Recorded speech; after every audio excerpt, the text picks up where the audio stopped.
আমাদের ৬ লক্ষ শিক্ষকের পক্ষ থেকে আকুল আবেদন ৫টার মধ্যে স্যার আপনি আমাদের বিষয়টা সমাধান করেন।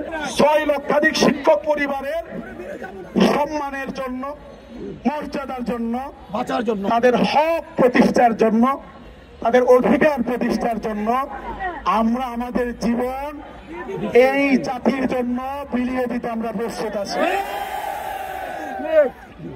এর বাইরে আমাদের আর কোনো বক্তব্য নাই। সাংবাদিক ভাইয়েরা, আইন শৃঙ্খলায় নিয়োজিত যে সমস্ত বাহিনী আছেন, যারা গোয়েন্দা আছেন, সবাই আমাদের মেসেজটুকু আপনারা পৌঁছে দেন। আমরা আমাদের যে কর্মসূচি রয়েছে, আমরা সিদ্ধান্ত নিয়েছি, যেহেতু যমুনা কর্মসূচিটা একটা চূড়ান্ত পর্যায়ের আসলে কর্মসূচি, আমরা সরকারকে ৫টা পর্যন্ত সময় বেঁধে দিতে চাই। আমরা চাই ৫টার মধ্যে যাতে, আমার কথা শুনেন, নো আবেগ, আবেগ চলবে না। যদি আমাদের নেতৃত্ব মানেন কথা শুনতে হবে, নইলে আপনি নেতৃত্ব নেন, আমি মাপ চেয়ে চলে যাব। আমার কথা শুনতে হবে।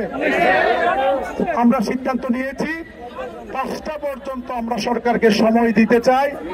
আমরা চাই আমাদের অভিভাবক, যার কাছে আমরা আবেদন রেখেছি ৬ লক্ষ শিক্ষক পরিবারের পক্ষ থেকে, আমাদের মাননীয় প্রধান উপদেষ্টা, আমাদের দেশের গর্ব, একমাত্র রুবেল লরেট, যিনি বিশ্বে আমাদেরকে সম্মানিত করেছেন, মর্যাদাবান করেছেন, তার কাছে আমাদের ৬ লক্ষ শিক্ষকের পক্ষ থেকে আকুল আবেদন ৫টার মধ্যে স্যার আপনি আমাদের বিষয়টা সমাধান করেন।